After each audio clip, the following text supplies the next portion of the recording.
Cruz campaign pay you to come up here? No, No. no. I'm retired. So you used your own gas to come up here? Yes, our own money and our own gas. Did Ted Cruz pay me to come here? The answer is no. I work in a travel job. I'm very fortunate to have frequent flyer miles. So my husband and I flew to Iowa. Food, everything else is on our nickel, our rental car. But we strongly believe that Ted Cruz is the one for president. And by the time the primary gets to Oregon and Montana, that decision has been made. And we felt this election was so crucial that we really needed to be here and bring Ted across the finish line, help in any way we could. And Dory, I understand you have a business, is that right? Or you Well, had a business? I had a business. 6 years ago, we bankrupted. The state of Oregon, in their greed, they decided to do a retroactive tax on businesses, and basically it took me out. I had 35 employees, plumbing, heating company, and New Year's Eve, I called them all in my office and said, "I'm sorry, we're closing." That was 6 years ago. What are some of the positions that Ted has that brought you here? He's principled. And the one thing that when people say, well, he doesn't get along with anybody, and we say no, he was sent by the people of Texas, and my husband and I sent him money on his campaign. We do that to good candidates across the country because they're representing us also. And our friend in Texas, I said, so how has Ted Cruz done? He said, well, he campaigned on certain points. He went to Washington and he kept his promise to the people of Texas. That's what I want. I'm tired of being lied to. I'm tired of people campaigning on one thing and they go to Washington, they get sucked in by the power, and then all of a sudden the vote comes out and they've disappointed me. Same as what Sandy said, the principles are very important to me, but also the Second Amendment rights are really important for where I live and for what my feeling. I have a concealed carry permit in Oregon. I open carry on our ranch. We're out in the wilderness, so to speak. We're not real close to a town, and we do all carry a weapon. And I think that that's very important, not only for my own personal protection, but the Constitution says we're protecting our government. We're protecting our people against our government, I guess. Supreme Court case that Ted presented. I'm with Dory. I thought I would never own a gun in my life. And after President Obama was elected, I told my husband that I wanted to buy a gun. And on Valentine's Day 2009, my husband bought me a Ruger 22, which we've added to. I'm a concealed carry holder. I live in the middle of nowhere. I need this to protect myself, my dog. When I go walking in the woods, I always carry. This is an extremely important issue to us. Also, Ted will govern by the Constitution, and we have not had that in many, many years.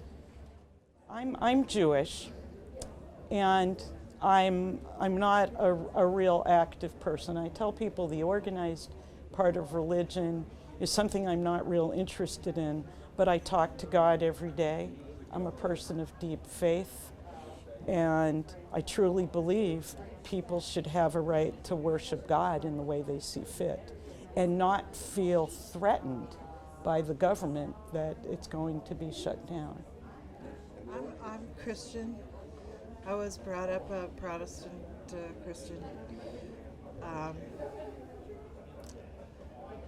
The churches that I attended, they either donated money to La Raza or some of the other types of things, or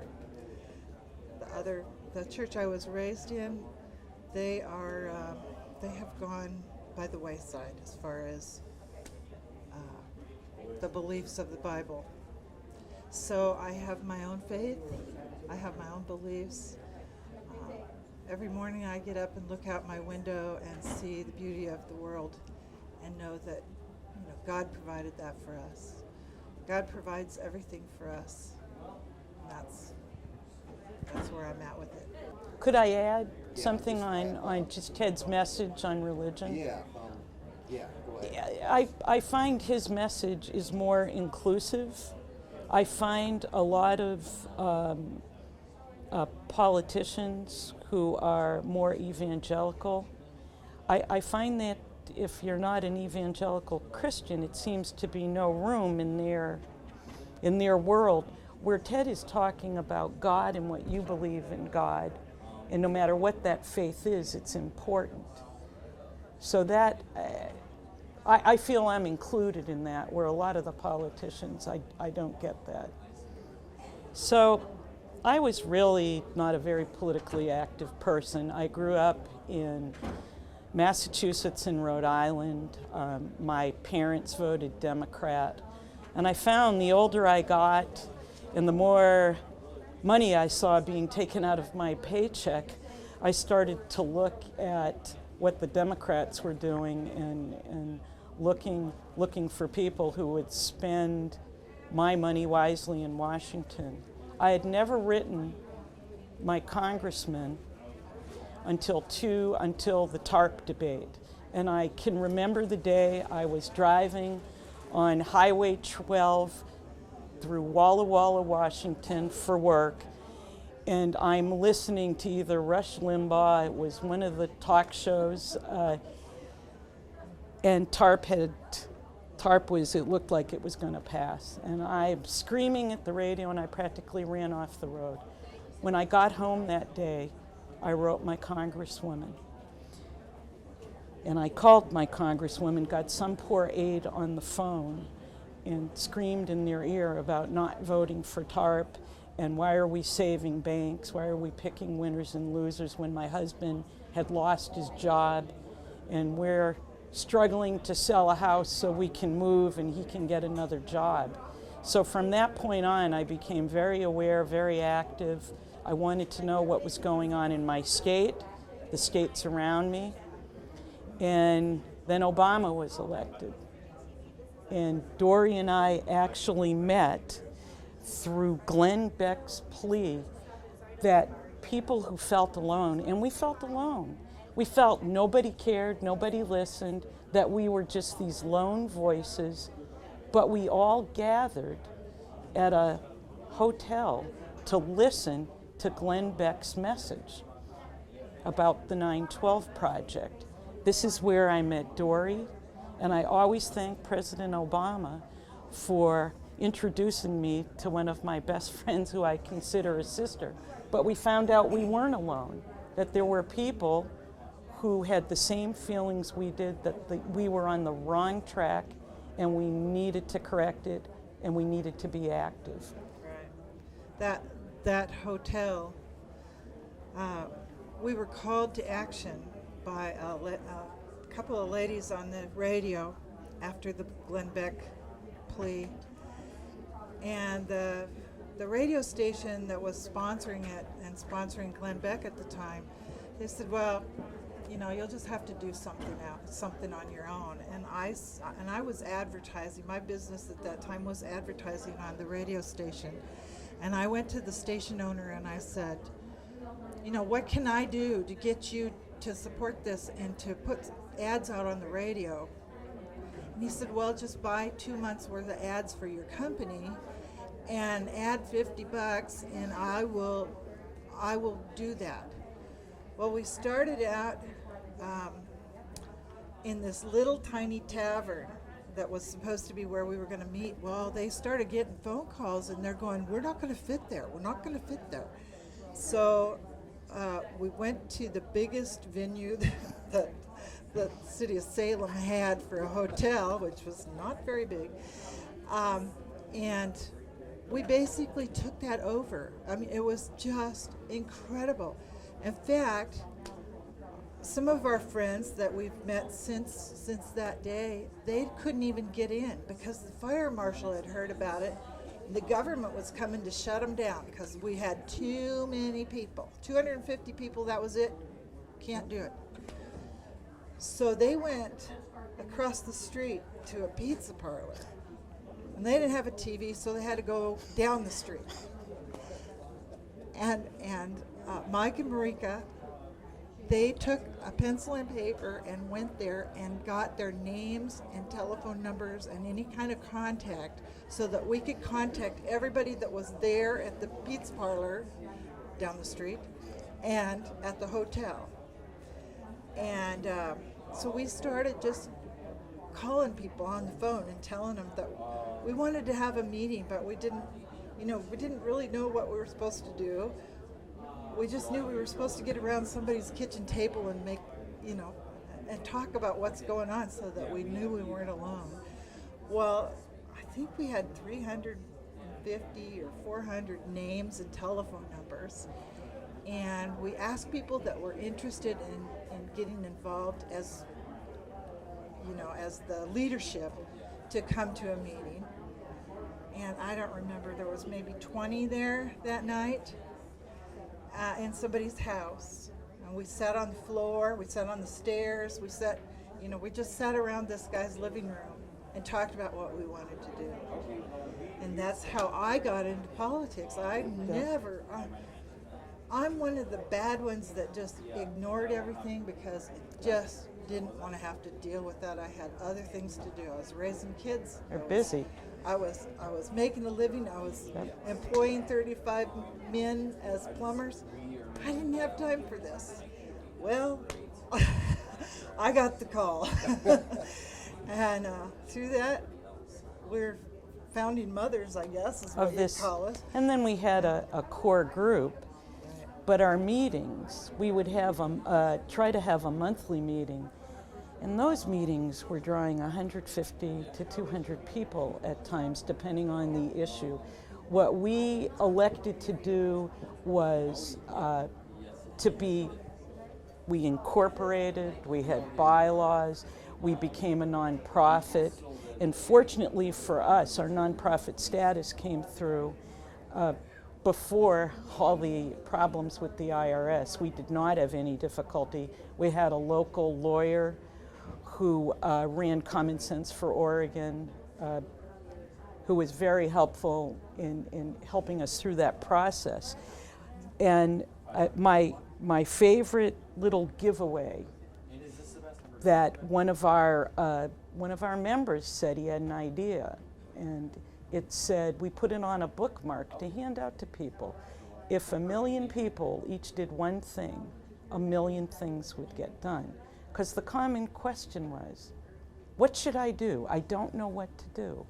He said, make a phone call, go to a phone bank, talk to your family, talk to your neighbors about what is going on, and enlighten them, because most people have blinders on for the healthcare debate. We stood on a corner, and it was a very rainy Sunday in March, and I did 2 surveys. We were by a traffic light, and we had this industrious young woman who kept pressing the walk button, so people had to stop and read our picket signs. And what I did, one person counted the number of cars that passed by that corner in a half hour. It was about 500. I had 12 people, and the question was, we had up something about Obamacare, that we were not for it. I had 12 people chuck me the finger, and the remaining, and then I had I remember the The people who just wouldn't look at me was probably about 60-something%. So what floored me was these people just didn't care. They didn't have an opinion one way or the other. The people who flipped me off, at least they had an opinion. They were paying attention. These other people didn't even know probably the vote was going on. And that's what we tried to do. And our activism is to make people aware. We want people to read and to ask questions. And don't trust what I say. Go and make up your own mind. And you think Ted Cruz embodies that? Yes. Yes, Ted he Cruz said does. in his, on Saturday after Glenn Beck spoke, he said, don't listen to what I'm saying. Don't listen to what the politicians are saying. Go and find out what have they done. And does that, you can talk a great story, but what have you done? And when was this? This was past Saturday. When, So did you know Ted Cruz prior to that? yes, we gave money to his Texas Senate campaign. Sandy and I stood on a street corner one afternoon at 4:30, rush hour, one of the busiest streets in Salem, Oregon, picketing for I think it was the 66 and 67 tax Was agenda. a corporate tax in Oregon. Basically, it was a hidden sales tax, and it was retroactive. That's what took me out of business. And we decided that the best corner for us to be on was in front of SEIU's headquarters in Salem, which is the busiest street in town. And they had a phone bank going on. And they tried so hard to come out and make us move and get in front of us. And we just very calmly stood there With our and signs. with our sign, didn't engage other than the people that drove by and honked and waved and gave us the thumbs up. There were a few flip-offs, but it was pretty amazing the response that we got. And it they was made very fun. there were probably 10 people who came out, and some did engage with us very politely. Mm-hmm. And Dory, being a small businesswoman, was really able to speak at how this was going to put her out of business. And one woman stood there and talked with us for quite a while. Mm-hmm. But then the big boss started yelling at them that they had to come back in and man the phones. And most of those people were being paid to make those phone calls. Yeah. And we found this in the opposition, is that people are not volunteering, they're being paid to get the message out. We're here, we just want to reiterate, we're here on our nickel. Yep. Because it's that important to us and to our families. Yeah. So I've been making phone calls this morning, and I had a nice lady ask me, well, I'm for Ted, but do you think he can beat Hillary? And my answer was yes, because I think when the two debate each other on stage, Ted will come from a point of view of the Constitution and will make mincemeat out of her. But it brings us to the other candidate, Bernie Sanders. And I don't agree with anything Mr. Sanders stands for, but I have to say one thing about him.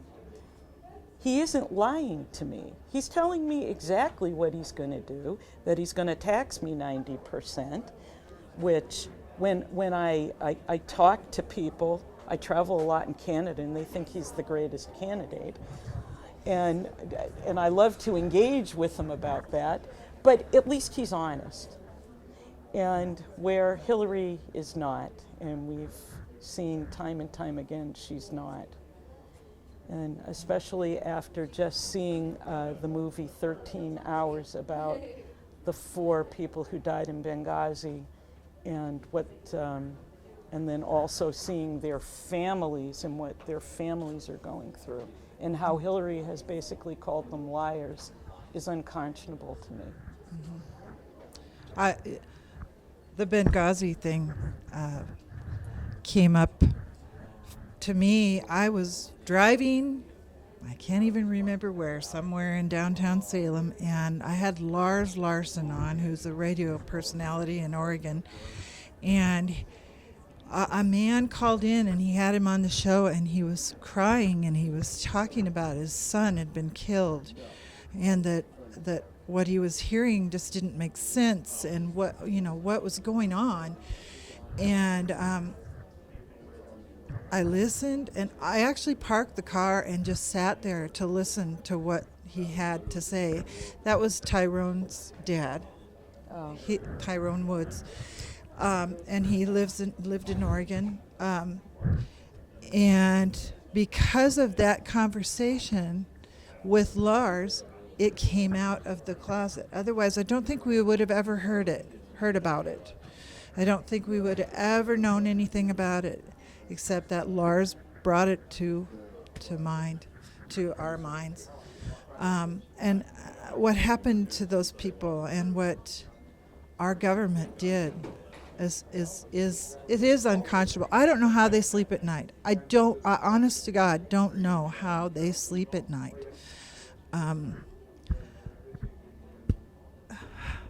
It just takes my breath away. Well, Casey, thank you for having us. And Clear Lake Tea Party, thank you for listening. And Ted Cruz. And what came out of a horrible administration the last 7 years, I think it united conservatives. And that's why we're all here today. Thank you. Thank you.